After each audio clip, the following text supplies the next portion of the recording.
ક્યારે વિચાર્યું છે કે દુનિયામાં કેટલું બધું ચાલતું હોય છે, કેટલા બધા લોકો છે, કેટલી બધી કંપનીઓ છે અને કેટલા બધા ધંધા છે. દરેક માણસ પોતાનું કામ કરે અને સમહાવ આ દુનિયા ચાલતી રહે છે. એમાં કેટલા કામ એવા હોય છે કે જેમાં હાથ મેલા કરવા પડે અને કેટલા કામ એવા હોય છે જે લોકો પોતાની ઈચ્છા વિરુદ્ધ પણ કરતા હોય, કારણ કે વાસ્તવિકતા માણસ જોડે કંઈ પણ કરાવી શકે. દુનિયાના મોટા મોટા બિઝનેસીસ, કોર્પોરેટ્સ જે કરોડો લોકોની વાસ્તવિકતા નક્કી કરે છે, એમાં કામ કરતા લોકોને તેમની પોતાની વાસ્તવિકતા સદતી નથી. They want to escape there on reality. અને રિયાલિટી એસ્કેપ કરવા માટે આ વસ્તુ તો જોઈએ જ. આ વસ્તુ એવી છે કે એનું નામ લેવાની પણ જરૂર નથી.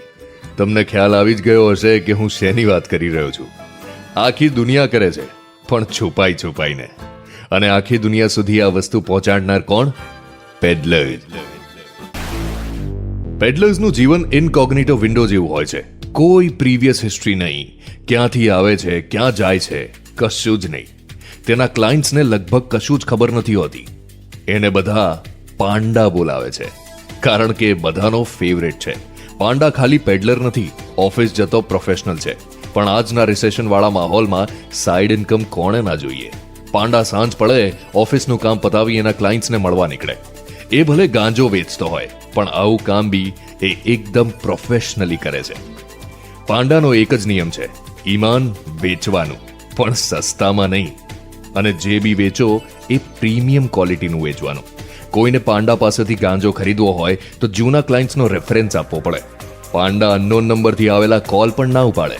અને તમને મળ્યા બાદ જો પાંડાને તમારી વાઇબ ના ગમે તો તમે એના ક્લાયન્ટ લિસ્ટથી બહાર. પાંડા એનું ક્લાયન્ટનું સર્કલ એકદમ ટાઈટ રાખે. તમને લાગતું હશે કે આવું કરીને પાંડા એનો ધંધો કેમનો ચલાવતો હશે?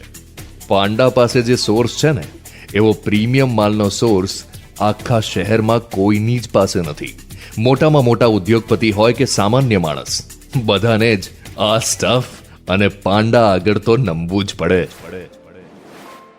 શનિવારની સાંજનો સમય હતો અને પાંડા એના એક ક્લાયન્ટ સારાંશને માલની ડિલિવરી કરવા નીકળ્યો. સારાંશ અને પાંડા આમ તો જૂના ભાઈબંધ, પણ કામને લીધે ઓછું મળતા.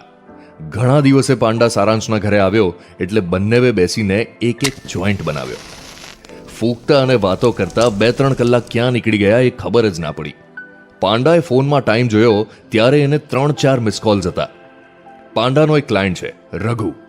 શહેરની સૌથી હેપનિંગ પાર્ટીઝ ઓર્ગેનાઇઝ કરાવે છે. રિયલ એસ્ટેટ ડેવલપર હોવાને કારણે એની પાસે જમીન અને કોન્ટેક્ટ્સ બંનેની કોઈ જ કમી નથી. અને એની પાર્ટીઝની જાન છે પાંડા, એટલે પાંડાનો માલ. રઘુના એ મિસ કોલ્સ જોઈને પાંડા એકદમથી ઊભો થઈને સારાંશના ઘરેથી નીકળી ગયો. સારાંશના ફ્લેટમાંથી બહાર આવતા જ પાંડાએ રઘુને કોલ કર્યો.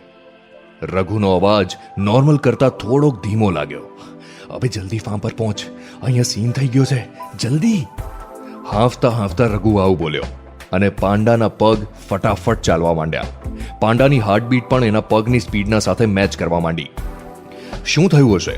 રઘુએ પાંડાને એવું તો શું કીધું જેના કારણે પાંડા આટલો બોખલાઈ ગયો? ખબર પડશે નેક્સ્ટ એપિસોડમાં. તમે સાંભળી રહ્યા છો પેડલર, મિર્ચી પ્લસની ઓરિજિનલ પેશકશ.